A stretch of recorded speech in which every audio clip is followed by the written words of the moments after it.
नमस्ते सम्पूर्ण नेपाली दाजुभाइ तथा दिदीबहिनीहरूमा हार्दिक नमस्कार गर्दछु। पुनः अस्ति चैत्र 15 गतेको जुन जनविद्रोह घोषणा कार्यक्रम थियो,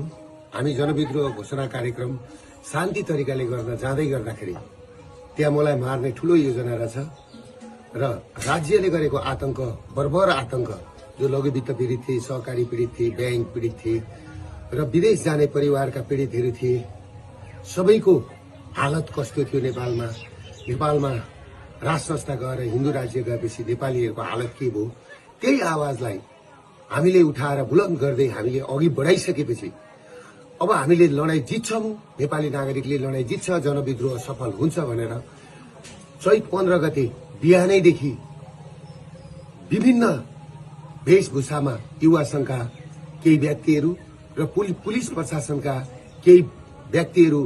सिभिल ड्रेसमा हात हतियार सहित गएर अर्काको घरमा चढेर बिहानैदेखि घर कब्जा गरेर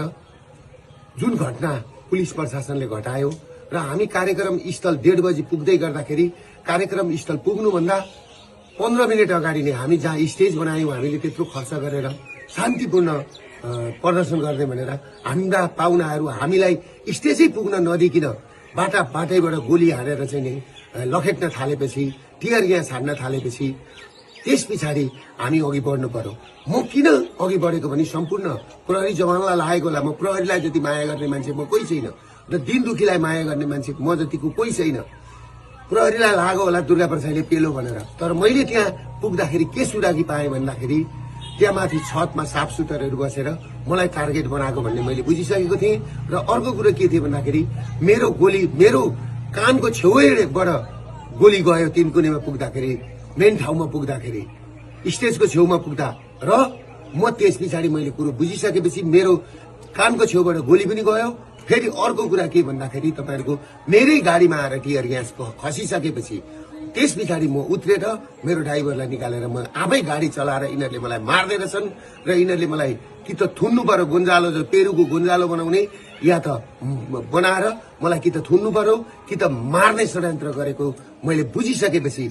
मेरो अन्त काहीँ उपाय नभएर म पुलिसको ब्यारिकेड तोडेर सुरक्षित स्तरतिर म पुगेको थिएँ र म पुगेको हुँ र मैले पुलिसलाई चित्त दुखाउने काम मैले गरेका छैन। आम सर्वसाधारणलाई म के भन्छु भने तपाईहरुले देख्नु भएको छ राज्य आतंक कसरी अघि बढिरहेछ। किनभने माओवादीको उसमा चाहिँ 3000 जति मान्छे आए अनि मान्छे आएनन् भनेर हाम्रा मान्छे बढी हुन्छन्। काठमाडौँमा हाम्रो त्यो दिन मान्छे 5 लाख मान्छे उत्रिदै थिए। हाम्रो कलङ्कीको मास आउन दिएन, हाम्रो